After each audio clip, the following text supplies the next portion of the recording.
Përshëndetje të nderuar miqtë mi, tani do të vim me një rrëfim shumë të dhimbshëm dhe shumë të ndjerë. Këtë rrëfim e ka shkruar një vajzë që e quan veten vajza e klabeve të natës. Është një tmerr, do ta dëgjoni në detaje, do të kuptoni nga ky rrëfim dhe do të bindeni që respekti ndaj fëmijës është shumë i rëndësishëm. Unë jam 32 vjeçe dhe sot në çdo natë të ftohtë, era më gjen në rrugëve, lokaleve dhe klabeve të natës. Njerëzit mendojnë se vajzat si unë zgjedhin këtë jetë, por askush nuk mendon se ndonjëherë jeta të hedh në rrugë edhe kur nuk e meriton. Historia ime nis atje ku nis dhimbja më e madhe, në shtëpinë time. Familja ime ka qenë gjithmonë kontraverse. Baba im kishte një fjalë dhe për të ajo fjalë ishte ligj. Unë u rita në një shtëpi ku nuk lejohej të flisje kundër, aq më pak të dashuroje dikë pa lejen e timati. Kur mbusha 26 vjeç, baba im më tha: "Koha jote erdhi, u gjet një burr i mirë për ty." E shikova në sy dhe për herë të parë në jetë e kundërshtova. Babi, unë nuk e dua. Nuk dua të martohem me dikë që unë nuk e njoh.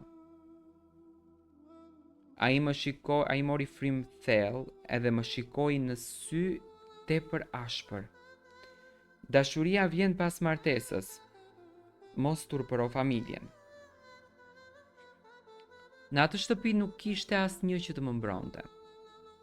Nëna ime nuk fliste, vetëm qante në heshtje, por nuk hapi kur gojën kundër ti. Dhe kështu, pa zë, pa të drejtë, pa liri, unë shkova në martesë. Ditën e dasmës të gjithë vajzat qeshin, bërtasin nga gëzimi, ndërsa unë nuk ndihesha si gjallë. Kur më veshën fustanin, mami më tha: "Mos e sfido fatin, vajza ime. Ndoshta do të bëhesh e lumtur." Por unë e dija, zemra nuk gënjen. Muajt e parë ishin ferë. Burimi ishte i ftohtë, i ashpër. Më trajtonte si detyrim e jo si njeri. Nuk isha nuse, por isha pronë e blerë. Çdo ditë unë qaja në heshtje dhe askush nuk e dëgjonte lotin tim. Një natë, pas vetëm 7 muajve martesë, ai më përplasi drejt murit edhe më tha: "Në këtë shtëpi nuk ke zë. Do të bësh çfarë unë të them." Atë natë vendosa që unë të largohem. E kur u ktheva në shtëpinë time, me lot e me trup të dridhur, thash: "Babi, nuk dua të vdes aty. Dua të jetoj." Ai vuri gotën mbi tavolinë, më shikoi me neveri dhe me një zë që ende më dridhet në vesh më tha: "Ti s'ke më vend këtu. Më turpërove, zhduku." Në atë moment nuk isha vajza e tij. Ishte sikur 26 vitet e jetës sime u shuan me një fjali. Më hodhën rrobat jashtë, më mbyllën derën dhe nuk e dëgjova më zërin e babait tim. Unë rash në rrugë, pa familje, pa të ardhme. Dhe kur je vetëm, kur je e dobët, kur zemra është plak, njerëzit normalisht që të nuhasin.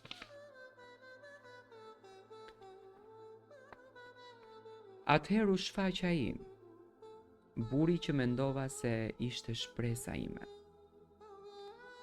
Ai më gjeti në rrugë i vetëm, më dha një batanie më dha ushqime dhe më tha: "Ti nuk je vetëm. Unë jam këtu. Do të kujdesem për ty." Unë besova. Unë doja vetëm pak ngrohtësi, pak fjalë të mira, pak dashuri. Ai më çoi në shtëpinë e tij, më dha rroba, më dha buzëqeshje dhe unë rash në kurthin më të bukur dhe më të rrezikshëm. Unë besova.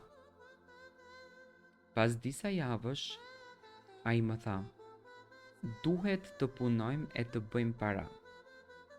Do të shkojmë në një lokal nate, nuk është asgjë keq, vetëm muzikë, tavolina e shërbim."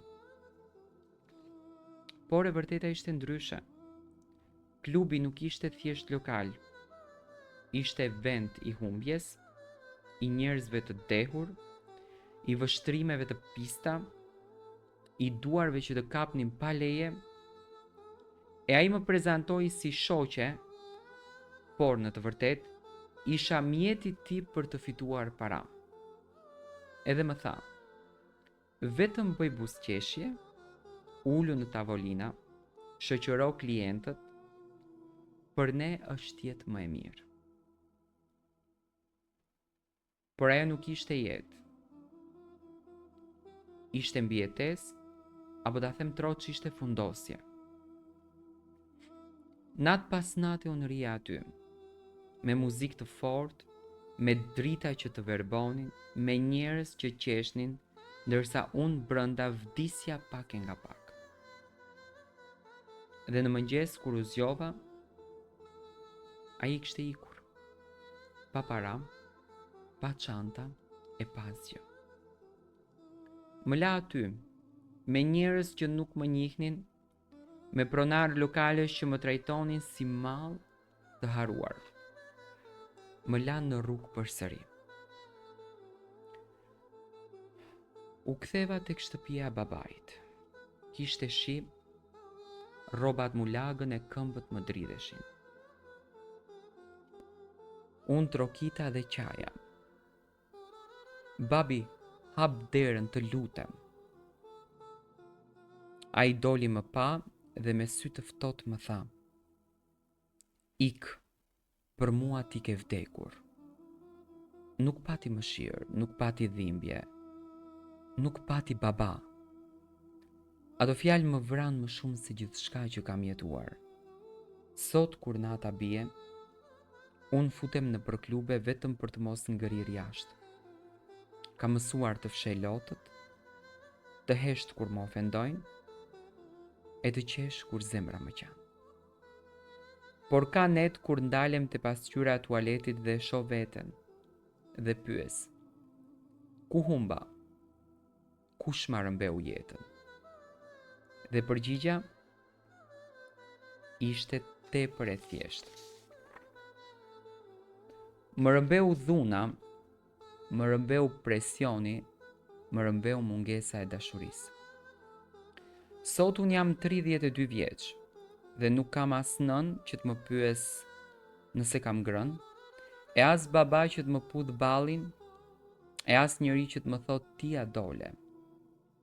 Por unë ende shpresoj, sepse dhimbja ime mund të jetë mësim për dikë tjetër, për çdo prind që dëgjon këtë histori. Mos e marto vajzën tënde me zor. Mos ja shkatroj jetën për faqe të bardhë. Për çdo vajzë që më dëgjon, vraponi para se jeta t'ju mbyll dyert. Mos pranoni dhunë e mos pranoni frikë.